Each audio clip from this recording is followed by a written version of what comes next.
Reea Pawley. I'm a psychic and an intuitive life and relationship coach, and I do self-help videos. And today I've got a video for you about empaths and narcissists. Why is it so hard to stop loving a narcissist? Let's talk about it.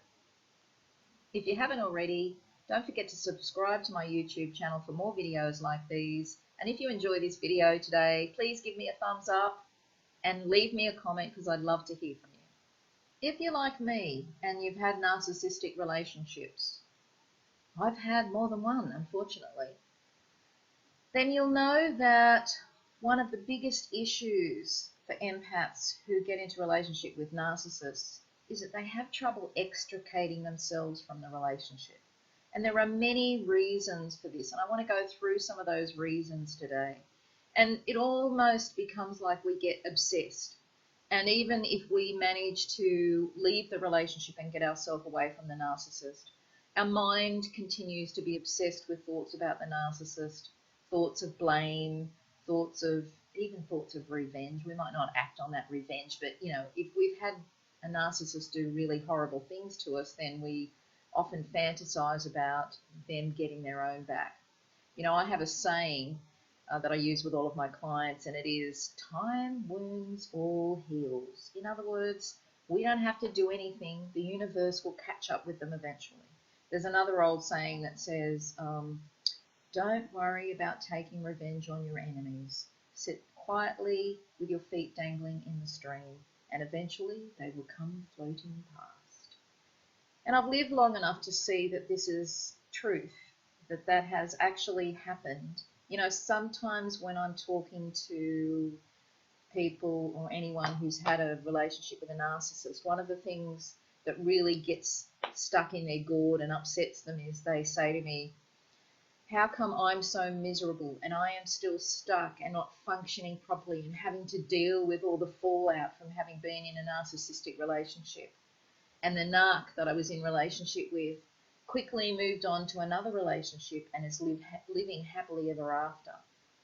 And it's a really common thing. We can see the imbalance between how we left at the end of the relationship and how they're left at the end of the relationship. And my response to that is always that don't delude yourself that the narcissist is actually happy, because I believe that they're not capable of making themselves happy. They're only happy when they're getting their narcissistic supply needs met and when they're controlling other people around them and manipulating. And that doesn't always go so well. Human beings are freedom-seeking beings. We don't like being controlled and manipulated. So they might manage to pull that off for a while, but eventually it all goes to shit. And, one of the common symptoms of narcissism or personality disorders is that they have very dysfunctional relationships, and they often don't have a lot of friends, and they don't keep friends.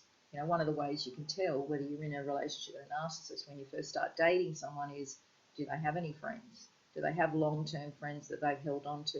Because narcissists usually don't. People stop putting up with their bullshit after a while. Yes, so it's difficult for empaths to move on, and I myself have been in that situation where I got stuck and obsessed for a long time. And I really struggled with all of those feelings that I had. Primary in my mind was, how can I still keep loving this person who has treated me so dreadfully and done such awful things that I would never do in a relationship? How come I keep loving them? So I want to discuss that with you today in a bit more detail. My first reason for why it's so hard for empaths to actually stop loving narcissists or get themselves away from narcissists is trauma bonding. And this is for people that have had a traumatic childhood. So if you have had a childhood where you have had a narcissistic parent, you've had a parent that was very angry or violent, perhaps your parent has been drug addicted, alcoholic, emotionally absent and neglectful. There's a whole range of things that cause trauma bonding. And trauma bonding is a little bit like Stockholm Syndrome, right? So you have this parent that you desperately want as a child to love you, And for whatever reason, for whatever's going on inside them, they may have a mental illness, they might have all sorts of things wrong with them. They become self-absorbed. Everyone who has a mental illness or an addiction of any sort is self-absorbed. It's part of what happens. And when someone is self-absorbed, they're not giving the child the emotional attention they need. They're not validating that child's emotions. They're not giving that child the love they need.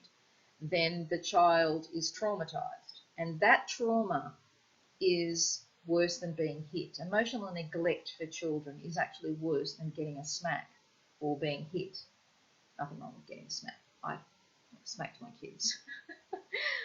Not a lot, but occasionally. Well, most parents do that, right? Bear in mind, I grew up in the era where we used to get caned at school, and all of our teachers hit us, and our parents hit us. So it was common in the era that I grew up. So I did occasionally get the wooden spoon out of a drawer and wave it around in front of my kids and maybe whack them on the butt if I was trying to get them to do something. And they were being naughty. I don't agree with hitting children, I must say. I don't think that that's a peaceful, spiritual culture that hits their children, so I don't agree with it. But, you can't take the rules and the perceptions of the culture that we live in now and transpose them and put them, send them back 50 years, because we had completely different values 50 years ago in our culture here in Australia and probably in most Western cultures. So trauma bonding is something that happens to children who are unloved and emotionally neglected.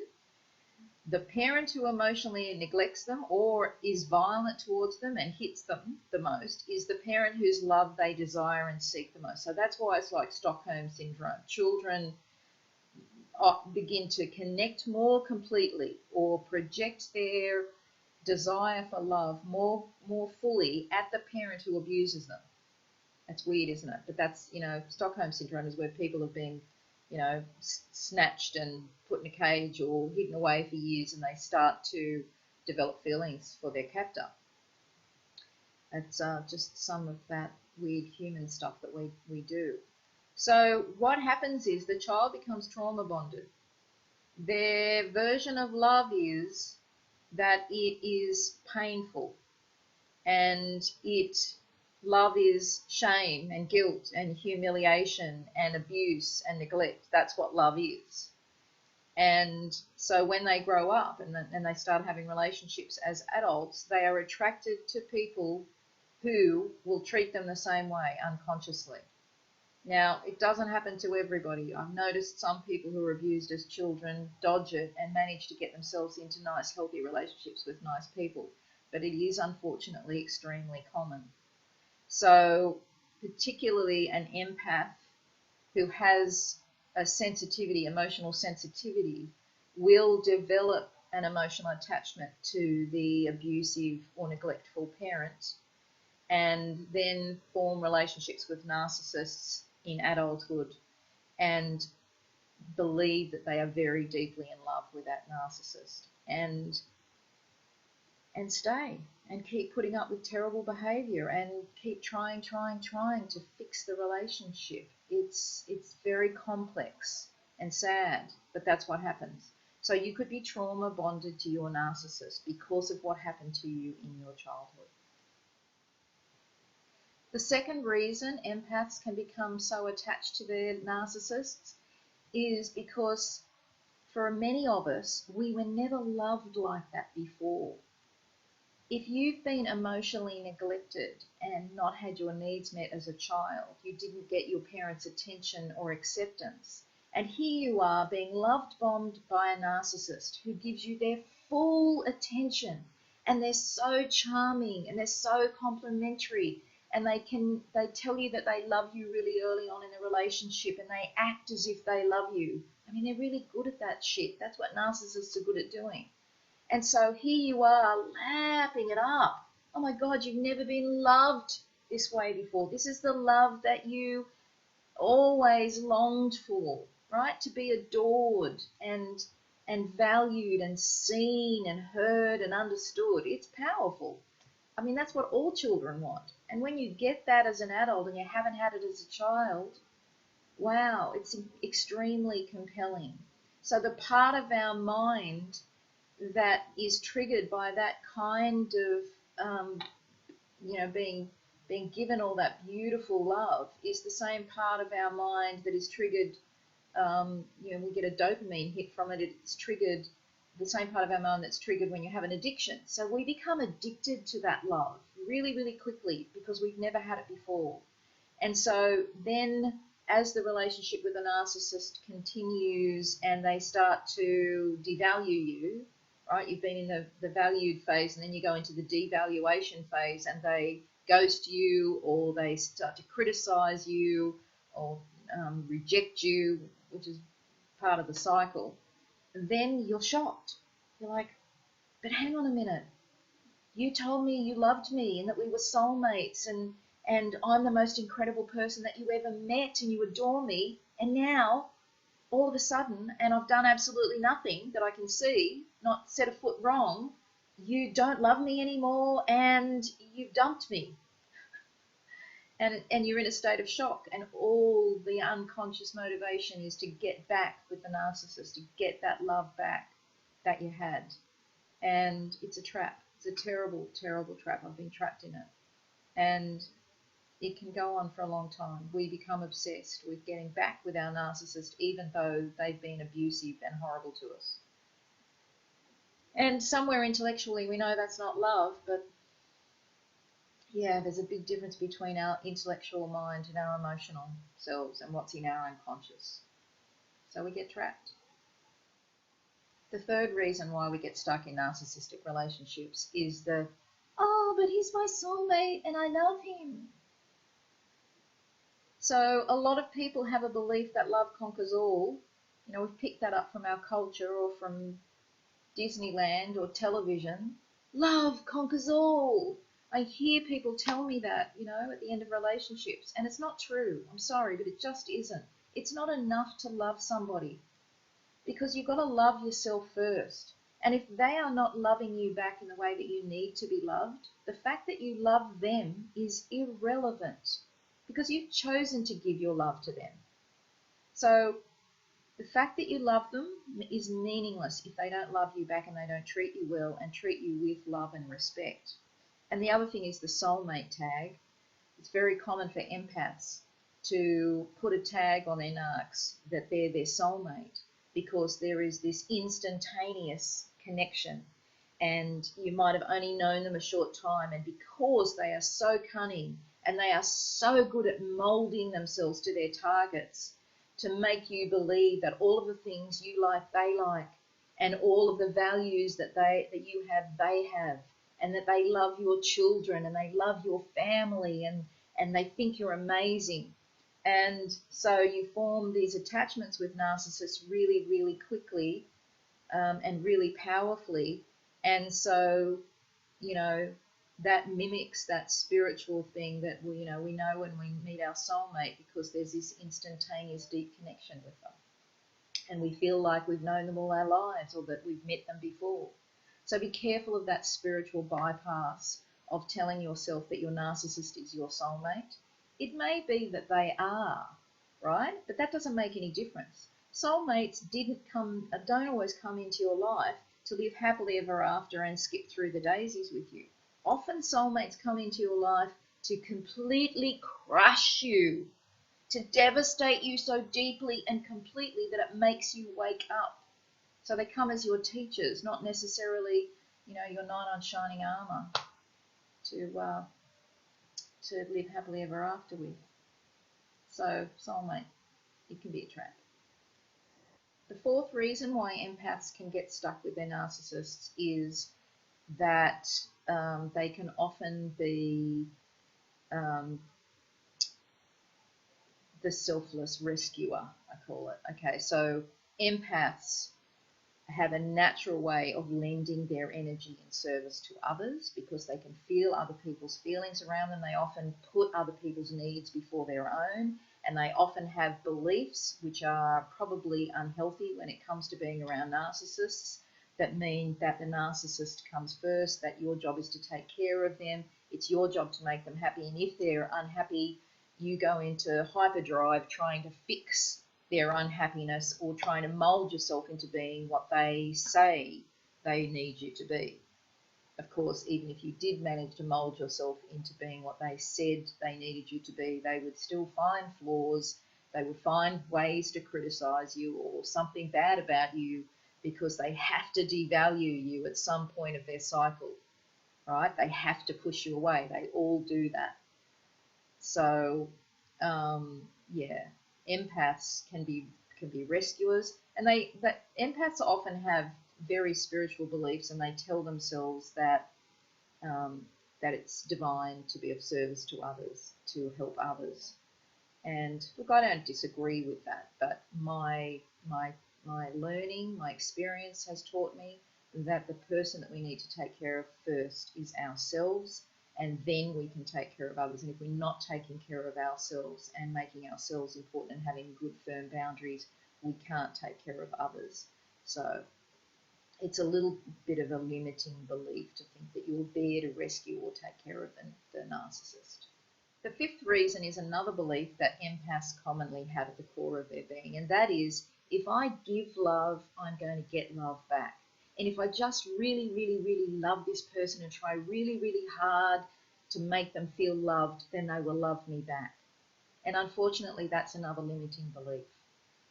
I spent years of my life trying to make that true for me, and oh my God, I pulled out all the stops. I did everything that I possibly could. It helped me to mold myself into the person that I am now, and I'm kind of pleased with who I am now. So it wasn't all bad. It wasn't as if I didn't get anything out of it. But be careful of that belief. It's not true that you can love someone out of their darkness and their evil ways. It's just not true. And you have to use your own discernment when it comes to who you're going to give your love to. It's all right to say that we are on some multidimensional level of consciousness all one. And when we go back to spirit or go back to the other side, that we're all one and we're all capable of, all deserving of love. But what happens is there can often be a big difference between our multidimensional soul self and the self that we have incarnated as. So empaths often see the potential in the people that they love or in their narcissist, and they see that they have incredible potential to be amazing people and great partners, but that narcissist never manages to achieve that potential, because that's also part of the narcissist syndrome, is that they rarely achieve their potential and they keep themselves stuck being the same person over and over again because they have no personal insight. They're never wrong. Nothing is ever their fault, so they never change. The sixth reason empaths commonly get stuck with narcissists is because a lot of people who have narcissistic personality disorder have that disorder in a comorbid way with other mental illnesses. So it's very common to see people who have bipolar disorder, also narcissists.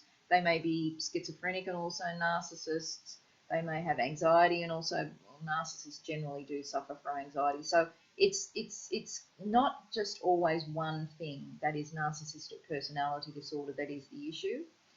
And so you have an empath in relationship with a narcissist, and at some point the empath realizes that the narcissist has a mental illness. And so they may say to themselves, how could I leave someone that has a mental illness? If my child or someone I loved in my family had a mental illness, I wouldn't desert them. I wouldn't leave them just because they had been acting out in a mean way towards me or done something awful to me, because my job is to love them and to take care of them. And I fell into this ditch myself, right? Because I have people in my own family that have mental illnesses, and I thought, well, I wouldn't stop loving them. I wouldn't stop taking care of them. So even when I left my narcissist, I still kept taking care of him from a distance. And he knew when he also had bipolar disorder, and he knew that when he was in a really bad way, he could call me and I would come running. He didn't have anyone else to take care of him either, because he had destroyed all of the relationships with everybody who loved him. And even his own children had to distance themselves from him out of fear because he became very violent towards the end. So this is another ditch that empaths fall into. How can I leave someone that is mentally ill? It's not an easy thing to do. But again, I would say, as I had to make the decision myself, to save myself, because I couldn't save him, and he was destroying me and destroying my energy and preventing me from being happy or expressing my gifts in the world in the way that I knew I could. So I had to make the decision to save myself and to allow him to take care of himself. Yeah, that's a difficult one. I hope you've enjoyed this discussion today, and I'd love to hear your thoughts and your experiences, so please leave me a comment before you leave. If you've enjoyed the video, please give me a thumbs up and subscribe to my channel for more videos like this one.